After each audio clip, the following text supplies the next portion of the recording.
जिसे नहीं तुम्हें कल तक हारा हुआ, बीमार और तरह तरह की चीजें से टूटा हुआ लोग आपको समझते थे, आज वही लोग परमेश्वर की महिमा को देखेंगे और आपको ब्लेसिंग, आपको आशीष देंगे। एक वचन लिखा गया बिलाप की अध्याय यहाँ पे 3 और वचन नंबर 22 में लिखा है, यहोवा की करुणा कभी भी समाप्त नहीं होती है। इस बात को हमें याद रखना है। उसकी दया हर सुबह एक नई होती है।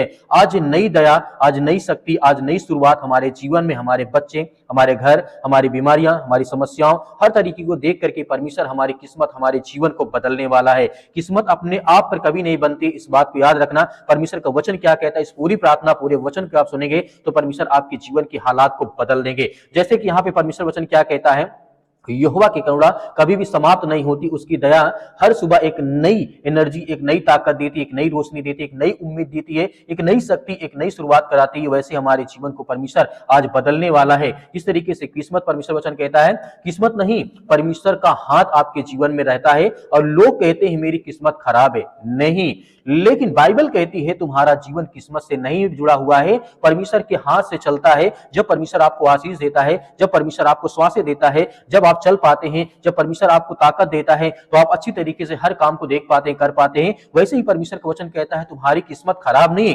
लोग बहुत सारे कहते हैं कोई भी काम धंधा या बिजनेस करते हैं, नहीं सफल होता तो मेरी किस्मत खराब है, मैं क्या करूं, आज मैं चिंतित हूं, मेरे घर में बहुत ज्यादा कर्ज हो चुका है, बीमारियां, समस्याएं हैं, घर की प्रॉब्लम्स हैं, ऑफिस की प्रॉब्लम है, या कोई काम धंधा मेरे पास नहीं, बिजनेस नहीं है। तो लोग अपनी किस्मत को देखते हैं, बिल्कुल नहीं, परमेश्वर के हाथ में आपकी किस्मत है, क्योंकि आज परमेश्वर आपको बदलने, आपके हालात के, आपके बच्चों को, आपके जीवन को बदलने जा रहा है। इस तरीके से यिर्मयाह पुस्तक अध्याय 29 के 11 में लिखा है, मैं तुम्हारे लिए भलाई की योजना रखता हूं, ना कि विनाश की। यह वचन कहने का मतलब यह है कि परमेश्वर हमारे जीवन में जब भी कोई निर्णय या भी कोई चीज लेते हैं तो भलाई के लिए, ना कि हमारी बीमारियों के लिए, समस्याओं के लिए, ना विनाश के लिए। अगर कल बुरा था, आपके जीवन में कल बुरा था, तो इसका मतलब यह नहीं है कि आज भी आपके जीवन में बुरा होगा।